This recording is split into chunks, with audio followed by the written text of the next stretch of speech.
إن الحمد لله والصلاة والسلام على رسول الله ونشهد أن لا إله إلا الله وحده لا شريك له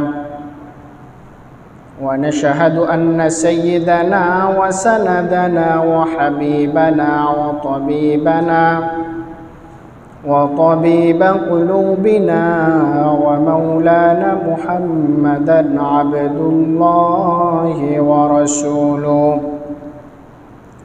الذي أرسله بالحق بشيرا ونذيرا وداعيا إلى الله بإذنه وسراجا منيرا أما بعد فقد قال الله سبحانه وتعالى في كلامه المجيد والفرقانه الحميد فأعوذ بالله من الشيطان الرجيم بسم الله الرحمن الرحيم ولقد آتينا لقمان الحكمة أن اشكر لله وقال رسول الله صلى الله عليه وآله وسلم ألا أنبئكم بأكبر الكبائر الإشراك بالله وعقوق الوالدين وقال تعالى في شان حبيبه آمرا ومخبرا إن الله وملائكته يصلون على النبي يا أيها الذين آمنوا صلوا عليه وسلموا تسليما شكل درود إبراهيم قولي اللهم صل على محمد وعلى آل محمد كما صليت على إبراهيم وعلى آل إبراهيم إنك حميد مجيد اللهم بارك على محمد وعلى آل محمد كما باركت على إبراهيم وعلى آل إبراهيم إنك حميد مجيد الحمد لله সমস্ত শুকর ও সুজুদ মহান আল্লাহ জাল্লা জালালুহু আম্মা নাওয়ালুহুর পাক দরবারে যে আল্লাহ রব্বুল ইজ্জত ওয়াল জালাল আপনাকে আমাকে এই পবিত্র জুমার দিনে পবিত্র জুমার সময়ে আল্লাহর ঘর মসজিদে আসার মতো বসার মতো দুটি কথা বলা এবং শোনার মতো সময় সুযোগ এবং সুস্থতা দান করেছেন সেজন্য সে রব্বে কারীমের দরবারে একবার মন প্রাণ উজাড় করে অন্তরের অন্তঃস্থল থেকে কালিমাতুশ শুকুর আদায় করি বলি আলহামদুলিল্লাহ। আজকে আমরা যে বিষয়ে কথা শুনব, যে বিষয়ে কথা বলবো, সে বিষয়টা হলো সূরাতুল লুকমানের দ্বিতীয় রুকু থেকে। সূরাতুল লুকমানের দ্বিতীয় রুকু থেকে আজকে আমরা কথা বলবো এবং কথা শুনব।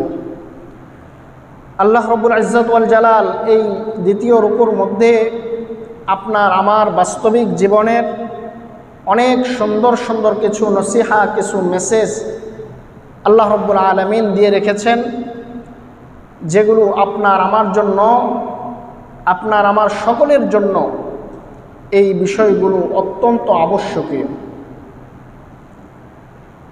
তো যেই সূরাটা বললাম, সূরার নাম হলো সূরাতুল লুকমান। শুনে থাকলে বুঝে থাকলে বলুন সূরার নাম কি? সূরাতুল লুকমান। আল্লাহ রাব্বুল আলামিন কোরআনে কারীমের মধ্যে 8 জন মানুষের নামে নামকরণ করে সূরা অবতীর্ণ করেছেন। কয়জন মানুষ? আওয়াজ দেন, কয়জন মানুষ? 8 জন মানুষের নামে নামকরণ করে আল্লাহ রাব্বুল আলামিন সূরা অবতীর্ণ করেছেন। এর মধ্যে 6 জন হলো নবী। 6 জন কি? 6 জন নবীর নামে আল্লাহ তাআলা কোরআনে সূরা নামকরণ করেছেন। সূরাতুল মুহাম্মদ, সূরা ইব্রাহিম, সূরাতুল হুদ, সূরা ইউনুস, সূরা ইউসুফ, এরকম 6 জন নবীর নামে আল্লাহ রাব্বুল আলামিন 6টা সূরা অবতীর্ণ করেছেন। আর 2 জন নবী ছাড়া আর 2 জন মানুষের নামে নামকরণ করে আল্লাহ তাআলা কোরআনে সূরা নাজিল করেছেন। একজন হলো ঈসা আলাইহিস সালাতু ওয়াস সালামের মা হযরত মারিয়াম আলাইহিস সালাতু ওয়াস সালাম, একজন নারী একজন পুরুষ, আর পুরুষ হলেন হযরত লুকমান আলাইহিস সালাতু ওয়াস সালাম। সুবহানাল্লাহ বলেন। অর্থাৎ আল্লাহ রাব্বুল আলামিন কোরআনে কারীমের মধ্যে 6 জন মানুষের নামে নামকরণ করে সূরা অবতীর্ণ করেছেন। 6 জন হলো নবী, 2 জন হলো নবী ছাড়া, একজন পুরুষ একজন নারী। পুরুষ হলেন হযরত লুকমান আলাইহিস সালাতু ওয়াস সালাম, আর নারী হলেন হযরত মারিয়াম আলাইহিস সালাতু ওয়াস সালাম। তো আল্লাহ রাব্বুল আলামিন লুকমান আলাইহিস সালাতু ওয়াস সালামের নামে নামকরণ করে কি জন্য সূরা অবতীর্ণ করলেন? তিনি এত বড় জ্ঞানী ছিল, এত বিদ্বান লোক ছিল, এত জ্ঞানভাণ্ডার ছিল, তিনার ভিতরে হিকমাত ভরপুর ছিল যে আল্লাহ রাব্বুল আলামিন তিনাকে এতটাই পছন্দ করলেন যে তিনার নামে আলাদা একটা সূরাকে নামকরণ করে আল্লাহ তাআলা সূরা অবতীর্ণ করে রেখেছেন। লুকমান আলাইহিস সালাতু ওয়াস সালাম কে ছিলেন এই বিষয়ে মতপার্থক্য আছে, তবে বিশুদ্ধ মত অনুযায়ী লুকমান আলাইহিস সালাতু ওয়াস সালাম আবিসিনিয়া ইথিওপিয়ার একজন বাসিন্দা ছিল। তিনি রাখাল ছিলেন বা গোলাম ছিলেন, একজন মানুষের গোলাম ছিলেন। হযরত আলী রাদিয়াল্লাহু তাআলা আনহু থেকে বর্ণিত এক হাদিসের মধ্যে আমরা পাই, হযরত আলী রাদিয়াল্লাহু তাআলা আনহু একজনকে উপদেশ দিতে গিয়ে বললেন যে তুমি নিজে কালো, এজন্য তুমি মনক্ষুণ্ণ হচ্ছ না। মনক্ষুণ্ণ হওয়ার কারণ নেই, বরং আল্লাহ রাব্বুল আলামিন 3 জন মানুষকে এমন করে পাঠিয়েছেন যে 3 জন কালো ছিল, কিন্তু আল্লাহ তাআলার কাছে তাদের মর্যাদা সবচাইতে বেশি। সুবহানাল্লাহ বলেন। এই 3 জনের মধ্যে একজন হলো হযরত ওমর ইবনে খাত্তাব রাদিয়াল্লাহু তাআলা আনহুর গোলাম, একজন হলেন হযরত বেলাল হাবশী রাদিয়াল্লাহু তাআলা আনহু, আরেকজন হলেন হযরত লুকমান আলাইহিস সালাতু ওয়াস সালাম। সুবহানাল্লাহ বলেন। তিনি দেখতে একটু খাটো দীর্ঘকায় ছিলেন, ঠোঁটগুলো ছিল পুরো একটু মোটা, চেহারা ছিল কালো বর্ণের, একজন মানুষের গোলাম ছিল। তিনি রাখালগিরি করতেন, মাঠে মেষ চড়াতেন। একজন রাখাল হয়েও আল্লাহ তাআলা তিনাকে এত সম্মানিত করেছেন, এত মর্যাদা দিয়েছেন যে পৃথিবীর বুকে বা কোরআনের মধ্যে শ্রেষ্ঠ যে গ্রন্থ, এই গ্রন্থের মধ্যে আল্লাহ তাআলা তার নামে নামকরণ করে সূরা অবতীর্ণ করে দিয়েছেন। সুবহানাল্লাহ বলেন। এত সম্মানিত একজন মানুষ ছিলেন। হাদিসের মধ্যে এসেছে, আল্লাহর হাবিব সাল্লাল্লাহু আলাইহি ওয়াসাল্লামের হাদিসের মধ্যে আমরা পাই, তিনি বলেন লুকমান হাকিমকে আল্লাহ রাব্বুল আলামিন 2টা জিনিস পাঠিয়েছেন। তাকে পছন্দ করার জন্য 2টা জিনিস দেওয়া হয়েছে, যে তুমি নবুয়াত নাও অথবা তুমি হিকমা নাও বা জ্ঞান নাও, কোনটা নিবা তুমি নিজ থেকে বাছাই করে তুমি গ্রহণ করো। লুকমান হাকিম এত জ্ঞানী ছিল, তিনি বললেন যে আল্লাহ তাআলার পক্ষ থেকে যদি নবুয়াত আমার উপর নির্ধারিত করে থাকতো, তাহলে তো সেখানে আমার নেওয়া না নেওয়ার কোনো ইখতিয়ার ছিল না। যেহেতু আমাকে ইখতিয়ার দেওয়া হয়েছে, আমি নবুয়াত না নিয়ে আমি হিকমাকে পছন্দ করে নিলাম, আমি জ্ঞানকে পছন্দ করে আমি সেটাকে বাছাই করলাম। কারণ নবুয়াত হলো আল্লাহ তাআলার পক্ষ থেকে বিশাল এক বড় দায়িত্ব, গুরু দায়িত্ব। আমি যদি সেটা গ্রহণ করতাম তাহলে সেটা হয়তো আমি পরিপূর্ণভাবে পালন করতে পারতাম না। তিনি 2টা থেকে জ্ঞানকে, হিকমাকে পছন্দ করলেন এবং আল্লাহ তাআলা তিনাকে বিশ্ববাসীর চোখে শ্রেষ্ঠ জ্ঞানী হিসেবে আখ্যায়িত করলেন। সুবহানাল্লাহ। এজন্য তিনি নবী না হয়েও তিনার নামে নামকরণ করে আল্লাহ তাআলা সূরা অবতীর্ণ করেছেন। আমরা ওই সূরাতুল লুকমান থেকে আজকে কথা শুনব। সূরাতুল লুকমান কোরআনে কারীমের ধারাবাহিক সূরার মধ্যে 31তম সূরা। এই সূরার মধ্যে আয়াত আছে 34টা, 5টা রুকুর সমন্বয়ে এই সূরা। এই সূরার 2য় রুকু থেকে আমরা কথা শুনব। দেখি আল্লাহ রাব্বুল আলামিন 2য় রুকুর মধ্যে আপনার আমার জন্য, আপনার আমার বাস্তবিক জীবনের জন্য কি কি শিক্ষা রেখেছেন, কি কি মেসেজ রেখেছেন। আল্লাহ রাব্বুল আলামিন সূরাতুল লুকমানের দ্বিতীয় রুকু থেকে শুরু করছেন, ওয়ালাকাদ আতাইনা লুকমানাল হিকমাতা আনিশকুর লিল্লাহ ওয়া মান ইয়াশকুর ফাইন্নামা ইয়াশকুরু লিনাফসিহি ওয়া মান কাফারা ফাইন্নাল্লাহা গনিয়্যুন হামিদ। আল্লাহ রাব্বুল আলামিন বলেন, ওয়ালাকাদ আতাইনা লুকমানাল হিকমাতা আনিশকুর লিল্লাহ, আমি লুকমানকে হিকমত প্রদান করেছিলাম, জ্ঞান দান করেছিলাম।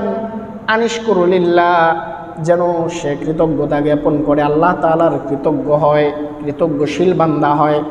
লুকমানাল হিকমাতা আনিশকুর লিল্লাহ ওয়া মান ইয়াশকুরু ফাইন্নামা ইয়াশকুরু লিনাফসিহি, যে ব্যক্তি কোনো নিয়ামত পেয়ে আল্লাহ তাআলার শুকরিয়া আদায় করে সে বাস্তবিক পক্ষে নিজের জন্যই, নিজের স্বার্থের জন্যই সে শুকরিয়া আদায় করলো।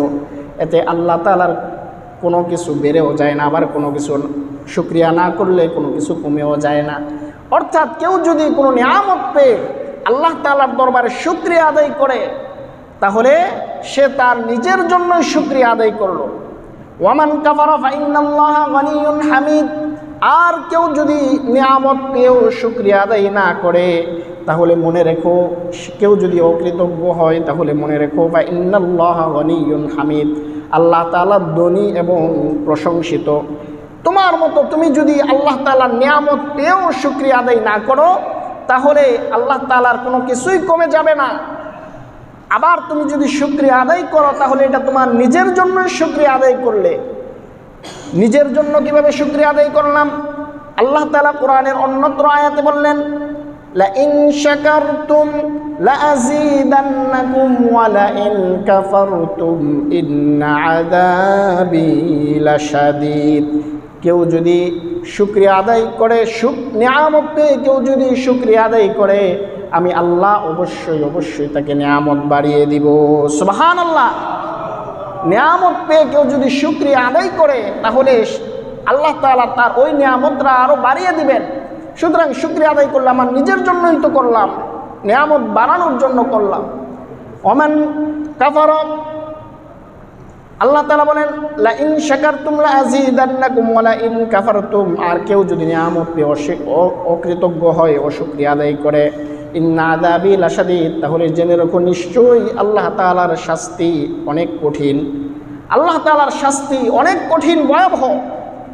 সুতরাং আপনি আমি নিয়ামত পাওয়ার পর সেটা যদি শুকরিয়া আদায় করি তাহলে সেটা আমার নিজের জন্য করলাম, আর যদি শুকরিয়া আদায় না করি আল্লাহ তাআলার কোনো কমতি হবে না, বরং এই নিয়ামতের নাশুকরিয়ার জন্য আল্লাহ তাআলার আযাবের মধ্যে আপনার আমার নিপতিত হতে হবে। হাদিসের মধ্যে এসেছে, আল্লাহর হাবিব সাল্লাল্লাহু আলাইহি সাল্লাম বলেন, পৃথিবীর সুলগ্ন থেকে কিয়ামত পর্যন্ত সব মানুষ যদি আল্লাহ তাআলার শুকরিয়া আদায় করে, একটানা সিজদার মধ্যে পড়ে যদি আল্লাহর শুকরিয়া আদায় করে, আল্লাহ তাআলার ক্ষমতার মধ্যে সামান্য ইঞ্চি বাড়বে না, আল্লাহ তাআলার ক্ষমতা সামান্য বেড়ে যাবে না। আবার পৃথিবীর সব মানুষ যদি অকৃতজ্ঞ হয়, নাফরমান হয়, কাফের হয়, মুশরিক হয়, তাও আল্লাহ তাআলার ক্ষমতা থেকে সামান্য ইঞ্চি কমবেও না।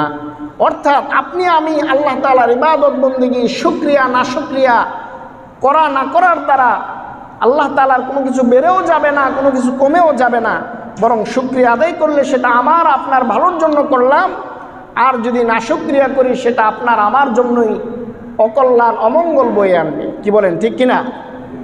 এজন্য কোনো কিছু পাইলে অবশ্যই শুকরিয়া আদায় করতে হবে। তাহলে আমরা দ্বিতীয় রুকুর 1 নাম্বার শিক্ষা পাইলাম যে আমাদের সামগ্রিক জীবনে যা কিছুই পাবো, যা কিছুই আল্লাহ তাআলার পক্ষ থেকে আসবে, সেটার জন্য সর্বপ্রথম শুকরিয়া আদায় করলে নিয়ামত বাড়িয়ে দিবেন কে? বলেন, কে বাড়িয়ে দিবেন? নিয়ামত পেলে অবশ্যই আল্লাহর শুকরিয়া আদায় করতে হবে। আপনার ব্যবসা বাণিজ্য উন্নতি হয়েছে, আপনি শুকরিয়া আদায় করেন। আপনার সন্তান হয়েছে, আপনি শুকরিয়া আদায় করেন। আপনার হযরত মুহাম্মদ সাল্লাল্লাহু আলাইহি সাল্লামের সাথে জান্নাতে প্রবেশ করিয়ে দিবেন। সুবহানাল্লাহ। তাহলে দ্বিতীয় রুকু থেকে 1 নাম্বার শিক্ষা পাইলাম, সদা সর্বদা আল্লাহর শুকরিয়া আদায় করতে হবে। 2 নাম্বার শিক্ষার মধ্যে এবার আসুন দেখি এই লুকমান হাকিম তিনি কতটা জ্ঞানী ছিলেন। তিনি এত বেশি জ্ঞান রাখতেন। তিনার জ্ঞানের কারণে তিনাকে আল্লাহ রাব্বুল আলামিন লোকমান হাকিম নাম দিয়েছেন। লোকমান হাকিম পৃথিবীর মধ্যে শ্রেষ্ঠ জ্ঞানী। তিনি তার ছেলেকে, সন্তানকে এমন সুন্দর করে উপদেশ প্রদান করছেন, তার এই উপদেশগুলো পৃথিবীর মানুষের জন্য অনুসরণীয়, অনুকরণীয় হয়ে আল্লাহ তাআলা দেখিয়ে দিলেন। তিনি এত জ্ঞান ছিল। তিনি যখন গোলাম ছিলেন তখন তিনার মনে দেখলেন যে চতুর্দিক থেকে মানুষ এসে, হযরত লোকমান হাকিম তিনি যখন গোলাম ছিলেন তিনার মনিব দেখলেন চতুর্দিকের মানুষ এসে তার কাছ থেকে কথা শুনে, তার কাছ থেকে শিক্ষা নেয়।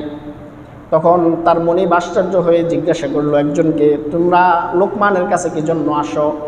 তখন সে বলল, আপনার গোলাম এত চমৎকার চমৎকার কথা বলে, আমাদের জীবনের পাথেও তার কাছ থেকে আমরা অর্জন করি।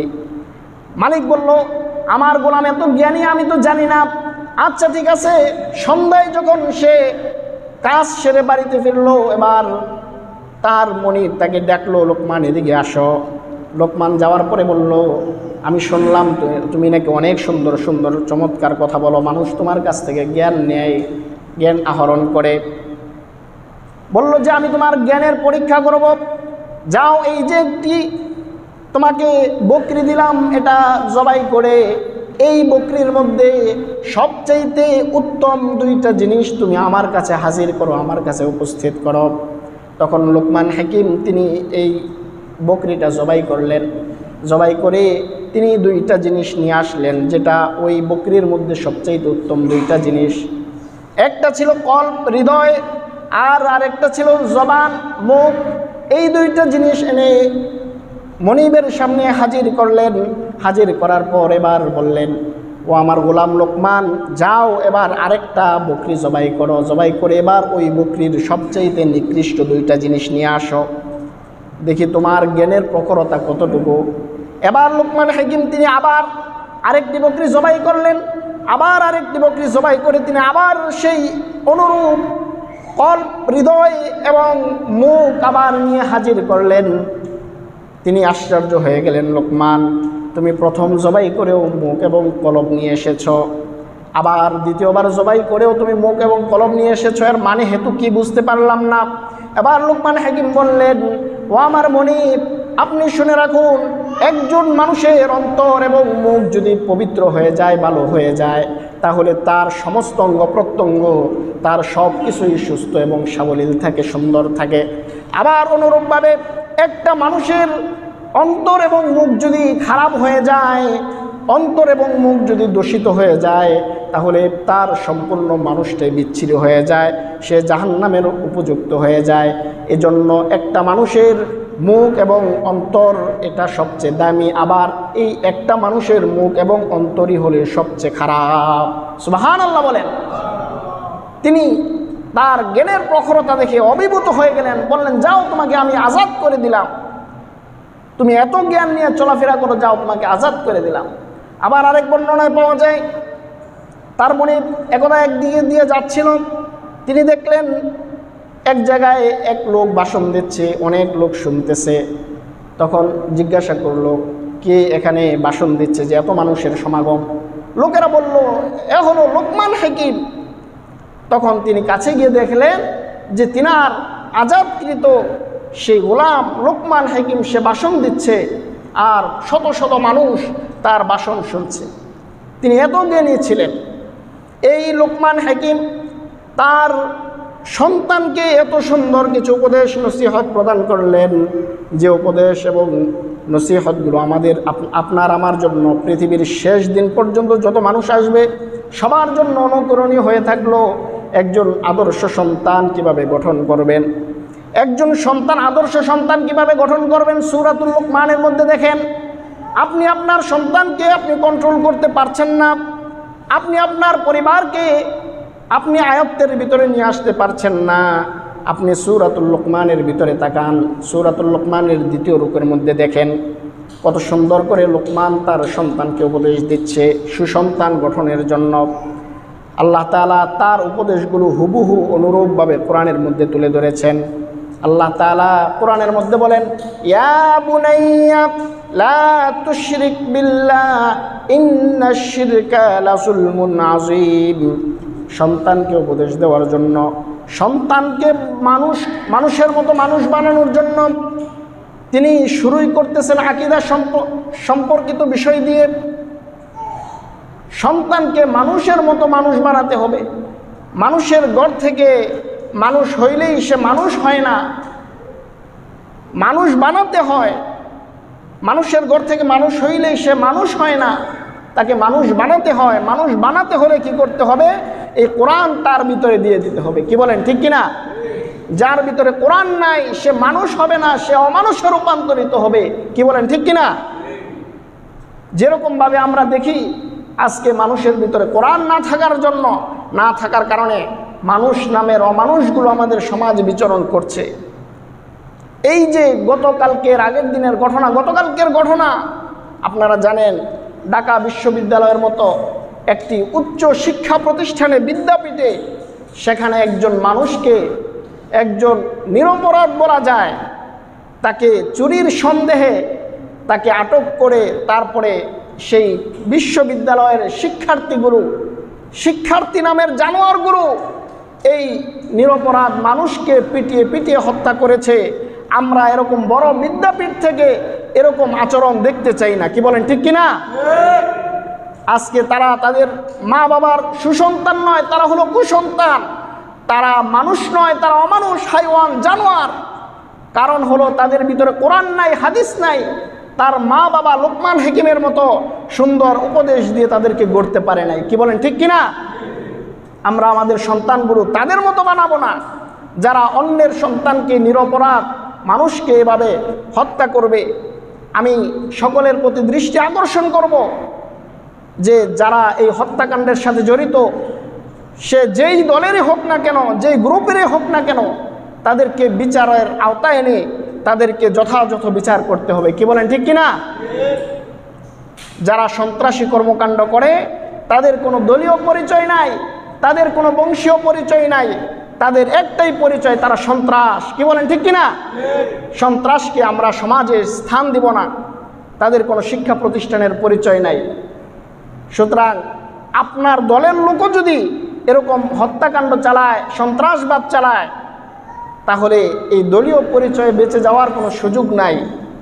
আমরা দেখেছি গত 16 বছরে আমাদের দেশটাকে চেটেপুটে সন্ত্রাসবাদী করে, মানুষের টাকা হরণ করে, জমি হরণ করে কিভাবে একটি স্বৈর শাসক আমাদের দেশকে শূন্যের কোঠায় ঠেলে দিয়েছে।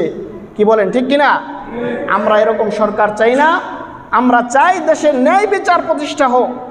প্রত্যেকটা সেক্টরে কোনো নিরপরাধ মানুষ যেন জুলুমের শিকার না হয়, এটাই আমাদের দাবি, এটাই আমাদের বক্তব্য। কি বলেন, ঠিক কিনা? সুতরাং যেটা বলতেছিলাম, আজকে আপনার আমার সন্তানগুলো সুসন্তান না হওয়ার কারণে সে যেখানেই যায় সেখানেই দুর্নীতি করে, সেখানেই সে জুলুম করে, সেখানেই সে অনৈতিকতা করে। কারণ কি? কারণ হলো আপনার আমার সন্তানগুলো সুসন্তান না। আসুন দেখি লোকমান হাকিম তার সন্তানকে কিভাবে সুসন্তান হওয়ার উপদেশ প্রদান করছে। শুরুতেই তার সন্তানকে উপদেশ দিচ্ছে, ইয়া বুনাইয়া, হে আমার কলিজার টুকরা সন্তান। সন্তানকে যখন আমরা মায়া করি, মোহাব্বত করি, তখন তাকে অনেক আদর করে, সুন্দর করে তাকে আহ্বান করি, কলিজা, সোনা, বাছাধন, এগুলো বলে তাকে আহ্বান করি। কারণ দুনিয়ার মধ্যে আপনার আমার জন্য সবচাইতে উত্তম বস্তু হলো আপনার আমার সন্তান। সন্তান এত উত্তম এবং মায়াময় জিনিস যে এটার চাইতে আপন পৃথিবীতে আর কিছু নাই। স্ত্রীর প্রতি মায়া থাকে, মোহাব্বত থাকে। যখন সন্তান হয়ে যায় তখন স্ত্রীর মায়া মোহাব্বত কমে সন্তানের প্রতি বেড়ে যায়। কি বলেন, ঠিক কিনা? সন্তান হলো আপনার আমার জীবনের অত্যন্ত মায়াময় একটা জিনিস। আপনার আমার সন্তান যদি সুসন্তান হয়, আপনার আমার জীবন সার্থক। আর যদি আপনার আমার সন্তানগুলো কুসন্তানে পরিণত হয়, তাহলে সে হবে সমাজের বোঝা, সে হবে রাষ্ট্রের বোঝা। এরকম সন্তান দিয়ে কখনো সম্মান পাওয়া যাবে না, বরং পদে পদে লাঞ্ছিত আর অপমানিত হতে হবে। ঠিক কিনা? এজন্য আল্লাহ তাআলা লোকমান হাকিমের এই আশ্চর্যান্বিত হিকমতগুলো তার সন্তানকে কিভাবে বিতরণ করছে, কিভাবে সন্তানকে সুসন্তান বানানোর কাজে মনোযোগ দিচ্ছে আল্লাহ তাআলা সেটা অভিভূত হয়ে কোরআনের মধ্যে তুলে ধরেছেন। শুরুতেই তিনি ডাক দিয়েছেন, ইয়া বুনাইয়া, হে আমার কলিজার টুকরা সন্তান, লা তুশরিক বিল্লাহ ইন্নাশ শিরকা লাযুলমুন আযীম, তুমি কখনো কখনো তুমি শিরিক করো না, নিশ্চয়ই শিরিক হলো সবচেয়ে বড় জুলুম, সবচেয়ে মহা অন্যায়। জুলুম করা যাবে না, শিরিক করা যাবে না। ইন্নাল্লাহা লা ইয়াগফিরু আন ইউশরাকা বিহি ওয়া ইয়াগফিরু মা দুনা যালিকা লিমান ইয়াশা।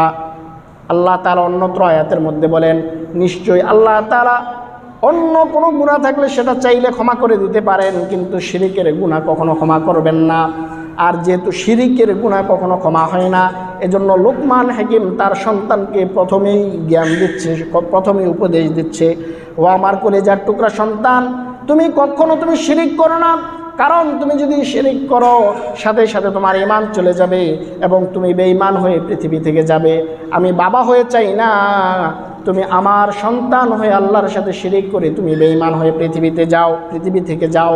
সুতরাং আপনার আমার শিক্ষা এটাই হতে পারে, আপনার আমার সন্তানকে যখন সে একটু বুঝতে শিখবে, জানতে শিখবে, তখন সর্বপ্রথম তার মাথায় ইনস্টল করে দেন, তার মাথায় ঢুকিয়ে দেন, ও আমার কলিজার টুকরা ছেলে, ও আমার কলিজার টুকরা মেয়ে, তুমি জীবনে যত বাধা বিপত্তি আসুক না কেন, জীবনে যত ঘাত প্রতিঘাত আসুক না কেন, তুমি কখনো আমার রবের সাথে আল্লাহর সাথে শিরিক করো না, কারণ এই শিরিক তোমাকে জান্নাতের পথ থেকে জাহান্নামের মধ্যে নিয়ে যেতে পারে। ঠিক কি না?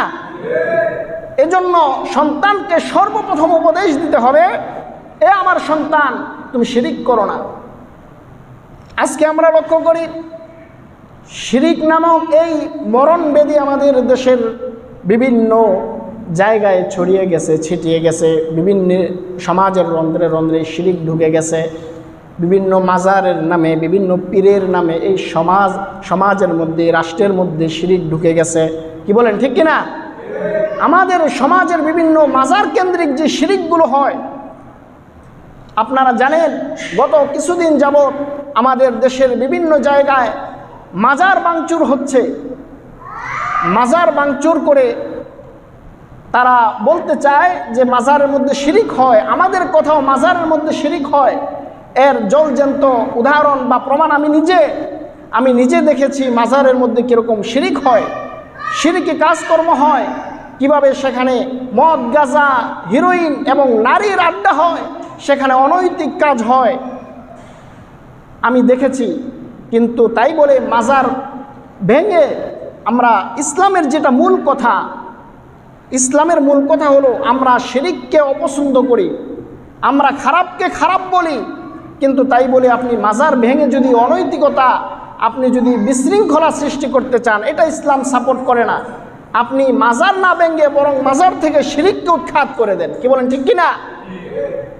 আপনি মাজার না ভেঙে আপনি সেখান থেকে মদের আসরগুলো উৎখাত করে দেন, আপনি মাজার না ভেঙে সেখান থেকে নারীর আসরগুলো উৎখাত করে দেন। সেখানে একজন প্রকৃত আল্লাহওয়ালা যদি ঘুমিয়ে থাকে, তার মাজারকে, কবরকে কবরের হালতে থাকতে দেন। অনেকে আবার বলে থাকে যে ওলামায়ে কেরাম বা এক শ্রেণীর আলেম আমাদেরকে ওয়াহাবি বলে সম্বোধন করে, যে ওয়াহাবিরা আল্লাহর ওলিদের বিরোধী, আল্লাহর ওলিদের দুশ্মন। কে বলেছে আল্লাহর ওলিদের দুশ্মন? আল্লাহর ওলিদের পদধূলিতেই তো আমাদের দেশে ইসলাম এসেছে। আজকে আপনি আমি মাথায় টুপি পড়তে পেরেছি, আপনি আমি ইসলাম পেয়ে আমি ইসলাম পালন করতে পারছি। কি বলেন, ঠিক কিনা? আমরা আল্লাহর ওলিদের বিরুদ্ধে না, আমরা বরং ওই আল্লাহর ওলিকে কেন্দ্র করে মাজারের মধ্যে যেসব অপকর্ম হয়, যে সকল নাচানাচি, গান বাজনা এবং নারীর আড্ডা, জুয়া হয়, আমরা সেগুলোর বিরোধী। কি বলেন, ঠিক কিনা? আমরা সেগুলোর বিরোধী, সেগুলোকে সমর্থন করার কোনো সুযোগ নাই। যারা মাজারে থাকে দেখবেন বিশাল লম্বা লম্বা জোটওয়ালা চুল নিয়ে তারা মাজারে বসবাস করে, বুম ফুটাইলেও সূরা ফাতিহা তাদের মুখ থেকে ভালো করে বের হয় না। আপনাকে কে বলেছে এরকম জোটওয়ালা চুল নিয়ে এরকম সূরা ফাতিহা পারেন না আপনি তার মাজারে বসে বসে হুক্কা টানার জন্য? ইসলাম আপনাকে এই সুযোগ প্রদান করে না। সুতরাং মাজারের বিষয়ে আমাদের টেন্ডেন্সি ক্লিয়ার, আমরা আল্লাহর ওলিদের বিপক্ষে না, আল্লাহর ওলিদেরকে সম্মান করি, সর্বোচ্চ তাজিম করি, তাদেরকে মাথার তাজ মনে করি। হাদিসের মধ্যে এসেছে, যারা আল্লাহর ওলিদের সাথে বেয়াদবি করবে সে যেন আমি আল্লাহর সাথে যুদ্ধ ঘোষণা করলো। নাউজুবিল্লাহ বলেন। সুতরাং আল্লাহর ওলিদের বিরুদ্ধে আমরা না, আমরা হলাম ওই আল্লাহর ওলির মাজার কেন্দ্রিক যেই অপকর্ম হয় সেই অপকর্মের বিরুদ্ধে। আপনি অপকর্ম বাদ দিয়ে সেখানে 5 ওয়াক্ত নামাজের তালিম দেন, সেখানে মানুষদেরকে দ্বীনের সঠিক বুঝ দেন, সেখানে আপনাকে বাধা দেওয়ার কোনো সুযোগ নাই। যে সকল মাজারের মধ্যে এসব অপকর্ম হয় সেই মাজারওয়ালা কি কখনো তাদেরকে এসব করতে বলেছে? বলেন, এসব করতে বলেছে? শাহজালাল, শাহপরাণ সহ আরও যে সমস্ত মাজার আছে সেখানে যারা শুয়ে আছে তারা যদি জানতো, তারা যদি জীবিত হইতে পারত, তাহলে তারা জীবিত হয়ে তাদের মাজারে যে সমস্ত বন্ডরা বসে আছে তাদেরকে আগে জুতা পেটা করে তাদের মাজার থেকে বাগিয়ে দিত। সুতরাং আমি বলতে চাই, যারা মাজার কেন্দ্রিক শিরিক করা যাবে না, পীর কেন্দ্রিক শিরিক করা যাবে না। এক শ্রেণীর পীর আমাদের দেশে আছে যাদের পায়ে গিয়ে সেজদা করে মানুষ শিরিক করছে, আছে না? এই শিরিক করা যাবে না। আপনার আমার জীবনের একমাত্র শিক্ষাও যদি নেই যে আমার জীবনে যেদিকেই যাক না কেন আমি শিরিকের পথে পা বাড়াবো না, তাহলে হতে পারে জাহান্নামের আগুন সহ্য করে হলেও আমাকে জান্নাতে দেওয়া হবে যদি আমি ঈমান নিয়ে মরতে পারি। আর যদি শিরিকযুক্ত ঈমান থাকে, শিরিকযুক্ত থাকে, তাহলে আমি কখনোই জান্নাতে যেতে পারবো না, জান্নাতের ঘ্রাণও পাবো না। এটা কোরআনের স্পষ্ট নির্দেশনা।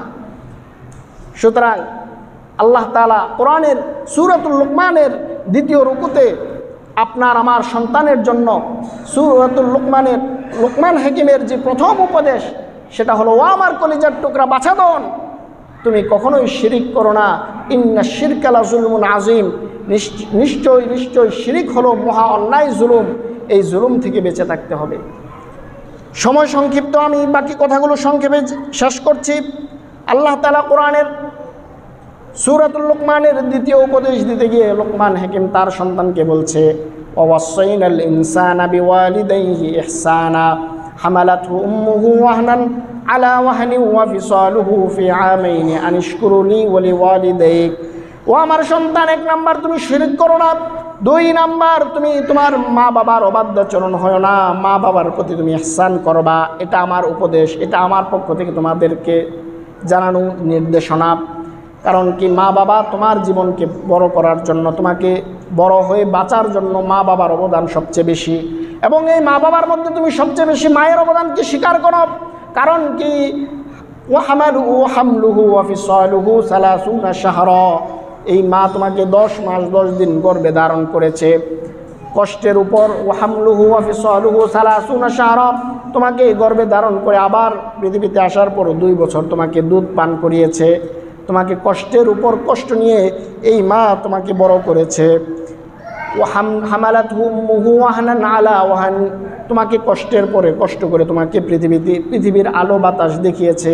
এজন্য বাবার আগে আল্লাহ তাআলা মায়ের ইহসানের প্রতি আল্লাহ তাআলা বিশেষ গুরুত্ব প্রদান করেছেন। সূরাত বনী ইসরাঈলের মধ্যে আল্লাহ তাআলা বলেন, ওয়া ক্বাদা রাব্বুকা আল্লা তা'বুদু ইল্লা ইয়্যাহু ওয়া বিল ওয়ালিদাইনি ইহসানা। 1 নম্বরে আল্লাহ বললেন তোমরা ইবাদত করবে একমাত্র আল্লাহর। এরপরে কাজ হলো তোমরা তোমার মা বাবার প্রতি অবাধ্যাচরণ হবে না, মা বাবার প্রতি আনুগত্যশীল হবে। হাদিসের মধ্যে আল্লাহর হাবিব সাল্লাল্লাহু আলাইহি ওয়াসাল্লাম সাহাবাদেরকে বললেন, আলা উনাব্বিউকুম বিআকবারিল কাবায়ের, ও আমার সাহাবারা, আমি তোমাদেরকে কবিরা গুনাহ সম্পর্কে সচেতন করব না। কবিরা গুনাহ সম্পর্কে সচেতন করতে হলে আমি তোমাদেরকে সর্বপ্রথম বড় বড় কবিরা গুনার মধ্যে প্রথম যেটা বলবো, আল ইশরাকু বিল্লাহ, শিরিক করবা না। 2 নম্বর হলো ওয়াকুল ওয়ালিদাইন, মা বাবার অবাধ্যচরণ করবে না। মা বাবার আলোচনা যেখানেই আসবে সেখানেই আল্লাহ রাব্বুল আলামিন মাকে প্রাধান্য দিয়েছেন। কারণ মায়ের কষ্ট আপনার আমার প্রতি পৃথিবীর মধ্যে সবচেয়ে বেশি। কি বলেন, ঠিক কিনা? মা বাবার মধ্যে মায়ের অবদান আপনার আমার প্রতি পৃথিবীর মধ্যে সবচেয়ে বেশি। ওগো মা, তুমি এই পৃথিবীর শ্রেষ্ঠ নিয়ামত, তোমারই পদতলে রয়েছে জান্নাত। কি বলেন, ঠিক কিনা? এই পৃথিবী থাকতো গো ফুল পাখিহীন, এই পৃথিবী থাকতো গো মায়া মোহহীন, যদি না পেত তোমার মায়ারি হাত। ওগো মা, তুমি এই পৃথিবীর শ্রেষ্ঠ নিয়ামত, তোমারই পদতলে রয়েছে জান্নাত। আল্লাহু আকবার। মায়ের পায়ের নিচে সন্তানের জন্য জান্নাত, মা বাবার সন্তুষ্টি আল্লাহর সন্তুষ্টি, আর মা বাবার অসন্তুষ্টি হলো আল্লাহর অসন্তুষ্টি। মা বাবাকে সন্তুষ্ট করে পৃথিবী থেকে যেতে পারলে আপনার আমার জন্য জান্নাত রেডি। আর যদি মা বাবা অসন্তুষ্ট থাকে তাহলে জাহান্নামের জন্য প্রস্তুত থাকতে হবে।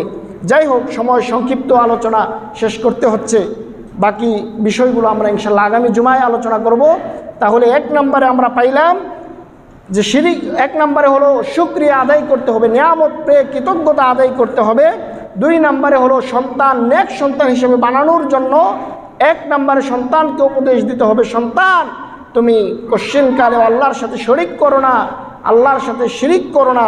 2 নম্বরে হলো সন্তানকে উপদেশ দিতে হবে মা বাবার অবাধ্যাচরণ হয় না, মা বাবার নাফরমানি করো না। আল্লাহ তাআলা আমাদের সকলকে আজকে যে বিষয়গুলো আলোচনা করলাম এই বিষয়গুলো পুঙ্খানুপুঙ্খানুরূপে আমি অদমকে, তারপরে আপনাদের সকলকে আমল করার তৌফিক দান করুক। চিল্লায় পড়েন আমিন। ওয়া মা আলাইনা ইল্লাল বালাগ। আসসালামু আলাইকুম ওয়া রাহমাতুল্লাহি ওয়া বারাকাতুহু।